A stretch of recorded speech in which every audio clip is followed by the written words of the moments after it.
Agevolazioni in pillole del 29 aprile 2026. Anche in questa puntata vediamo assieme quelle che sono le novità nell'ambito di incentivi ed agevolazioni. Partiamo dal fondo perduto dell'80% per la certificazione ISO 45001. Trasformare l'obbligo di legge in un asset che genera opportunità è la mossa vincente per le PMI moderne e grazie al contributo Easy Ine oggi puoi finanziare la tua certificazione ISO 45001 fino all'80% a fondo perduto. Non è solo risparmio, ma una vera mossa strategica.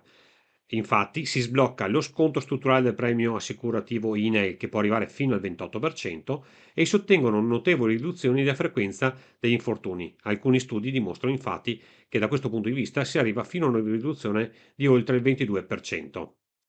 Voucher Cloud e Cyber Security. È stato prorogato al 27 maggio la chiusura dello sportello per l'accreditamento dei fornitori qualificati per questa misura, che prevede un contributo a fondo perduto del 50% fino a un massimo di 20.000 euro per l'acquisto di soluzioni cloud e cyber security.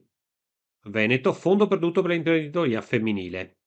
Il bando Imprenditoria Femminile Veneto 2026 offre un contributo a fondo perduto del 30% per sostenere le PMI a prevalente partecipazione femminile e le libere professioniste.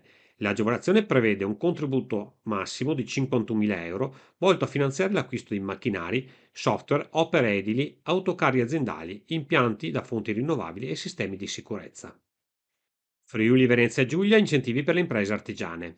La Regione Friuli Venezia Giulia ha attivato i nuovi contributi a fondo perduto per l'ammodernamento tecnologico delle imprese artigiane. La misura è pensata per sostenere la competitività e l'innovazione, finanziando l'acquisto di macchinari, hardware, software e autocarri aziendali nuovi. L'agevolazione garantisce un contributo a fondo perduto del 40% sulle spese ammissibili. Bando INAIL 2025-2026. È aperto lo sportello del bando INAIL per richiedere il contributo a fondo perduto del 65% fino a 130.000 euro.